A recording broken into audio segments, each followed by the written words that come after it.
Cukup dan cukuplah. Okey, Datuk, soalan saya mungkin yang terakhir, mungkin sekejap lagi ada daripada yang terakhir daripada Datuk Samsul sendiri. Saya nak tanya Datuk sendiri, kita lebih terarah kepada tumpuan kita kepada Perikatan Nasional. Sebab apa yang kita lihat sekarang adalah Perikatan Nasional ini banyak masalah yang kita boleh lihat dari segi pemilihan kerusi, dari segi perebutan kerusi.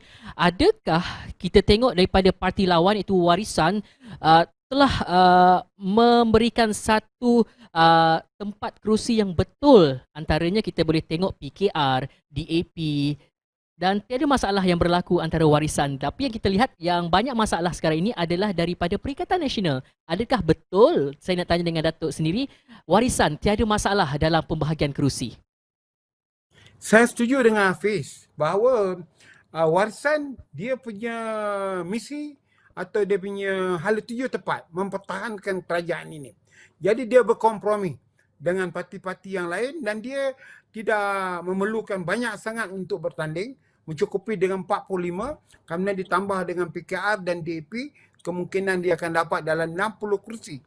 Pilihan raya kali ini kemungkinan selebihnya itu oleh parti seperti komponen Perikatan Nasional. Itu misi dia yang dia angan-angankan dan tidak menjadi salah.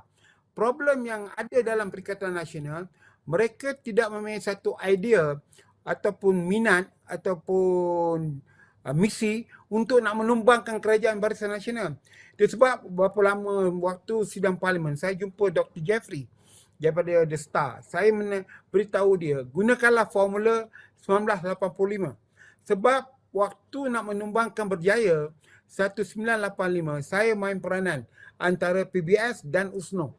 Dalam formula itu, saya dah katakan bahawa dulu mudah 20-28. Maknanya 20 kawasan bukan Islam, 20 kawasan Islam, 8 kawasan non-bumi putera, iaitu orang Cina. Sekarang 73. Sehingga sekarang kita tak tahu statik berapa yang sebenarnya daripada 73 itu yang dikira kawasan bukan Islam, kawasan Islam dan kawasan bukan bumi putera. Ini pecahan yang perlu dikaji dan ditengok dulu dalam senario pilihan raya di Sabah ini. Jadi pada saya, UMNO ni dan Bersatu ni yang patutnya berunding dalam kawasan Islam ini. Dari segi konteks untuk menumbangkan kerajaan ini. Tetapi masalahnya sekarang ni, UMNO juga berunding untuk pihak yang bukan Islam. Ini satu kecelapan. Begitu juga Bersatu. Jadi ketegangan itulah menimbulkan result yang nampak bertindih ini. Jadi saya haraplah kita apa pun kita tunggu besok lah. Bagaimana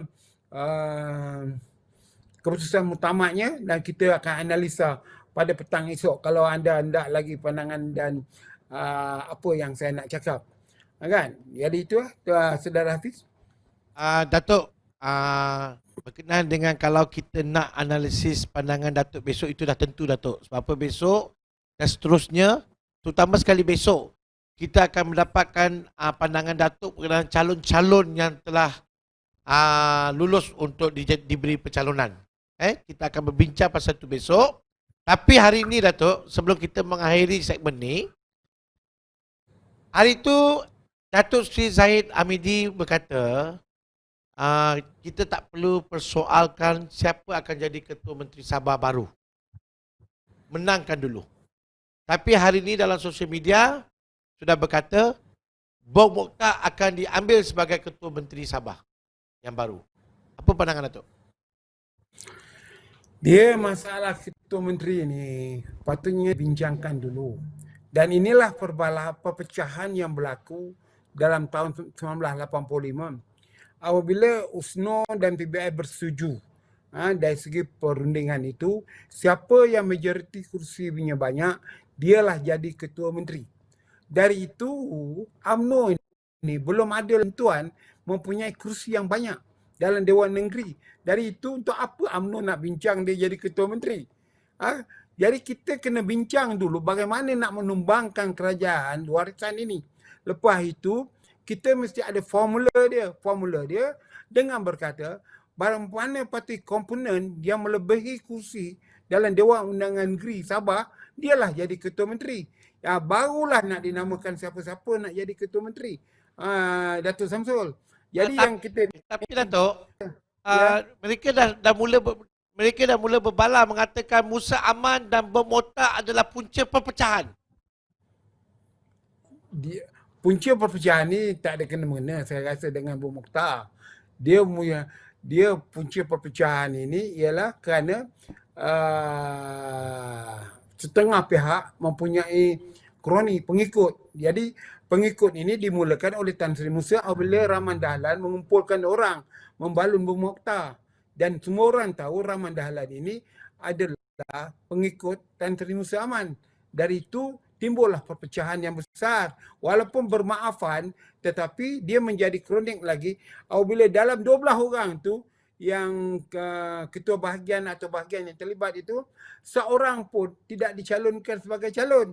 Ini yang satu masalah yang tak dilihat dalam keadaan politik UMNO di Sabah ni yang saya berada di sini. Saya dapat tahu bahawa tak ada yang pergi sidang akhbar dengan Rahman Dahlan itu yang ditunjukkan sebagai calon. Itu sebabnya wanita hanya 2 orang saja daripada 32 orang. Sepatutnya Rosnah boleh letakkan jadi calon dengan menggantikan suami yang tidak bertanding di Kota Belud. Sekarang ini Rosnah pun di Papar tidak bertanding, suaminya dia pun di Kota Belud tidak bertanding. Jadi inilah konflik yang sebenarnya berlaku di dalam UMNO di Sabah ini. Jadi itu sebab perkara lagi sebelum tamat ni lah. Saya diberitahu lah, saya nak cakap yang akhir ni, iaitu kononnya UMNO dah sign. Semua calon dah bertanding kena buat aku janji. Kalau keluar pada UMNO bayar 100 juta. Saya nak kata begini je. Saya nak kata beginilah. Ini kerja bodoh. Kerja orang tidak berpengalaman. Saya dah lama dalam UMNO. Di zaman Tun Razak ada, di zaman Hussein Onn ada, zaman Dr. Mahathir ada. Cara yang paling mudah ialah menandatangani surat peletakan jawatan sebagai ahli Dewan Undangan Negeri.